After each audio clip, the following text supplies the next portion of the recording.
Most recently, the Ethiopian socio-economic and political crisis has added one more frontline: national examination results as a tool to manifest social and political agendas.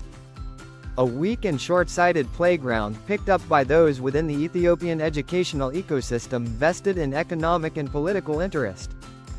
This is the students' voice who were also part of the academic cheating, as they were given blind eyes and, even to our surprise, encouraged to do so, putting aside the moral and professional requirements set forth by educational institutions.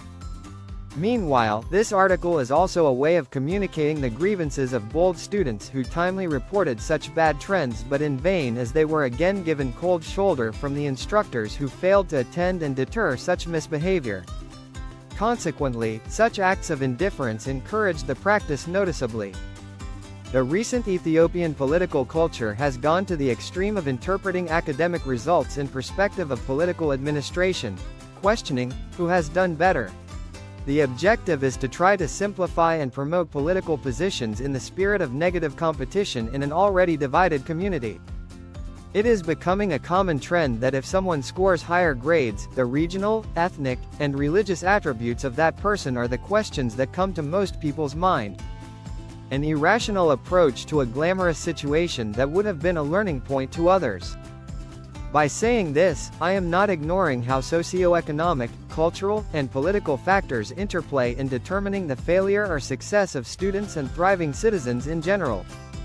However, rather than analyzing how such factors affect students, illicitly attaching them to failure or success is a miscalculation that would not take us far in resolving the underlying educational problems and improving the challenges at hand. What makes this further disturbing is the fact that some private schools unproductively compete to gain positive public evaluations whose main aim is nothing beyond fame and financial gains. This goes far to the extent of favoring students to access external support in exams and intentional facilitation to exchange answers. The odd is the participation of examiners, actively or inactively. Historically, governments establish school systems and curriculums that align with their political ideologies to indoctrinate convictions in socio-political philosophies. However, the Ethiopians' political culture and unethical approach of the educational institutions has taken it further down the path, exaggerating exam results out of context to serve agendas of malicious motives. I would argue that the process of nation building has not been a flawless process. It has also not been neutral of the tacit motives of groups and governments. However, for nation building to thrive and take root, consistent and thoroughly thought-out educational policies are key instruments.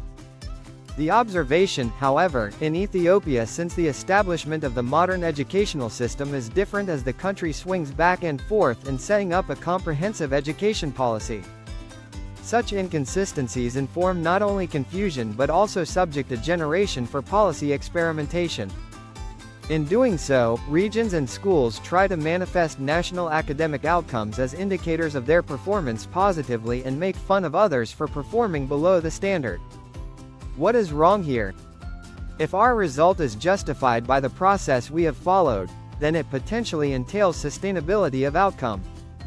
However, trying to amass results without ensuring the processes might come with temporary satisfaction but end up in a multifaceted social crisis. Providing unnecessary support to students in exams, can be to individuals or groups of whatever their attributes, is a short-sighted and immoral practice that not only harms the spirit of the industrious students across the board but also spoils generations, eroding the very concept of meritocracy in life. I sympathize with parents, educational institutions, and federal and regional educational bureaus who have the responsibility to correct this harmful trend but ignore this fact, practice for fear of retribution or short-term gains of pleasing school leaderships, or in preference to wrongly play a political game out of it. Examiners who support the agenda and facilitate the individuals as well as groups to academic cheating would need to understand that the big picture is nothing but ruining a generation that would be ethically ambushed and mentally crippled. I would again argue that doing so would only serve a very short-sighted agenda of whatever purpose for schools and politicians. Nonetheless, its catastrophic long-term effect is already rocking the country. And this is nothing but an intentional attempt for a generational suicide, the pain of which is yet to feel in its fullness. Let's see the big picture and invest in tomorrow.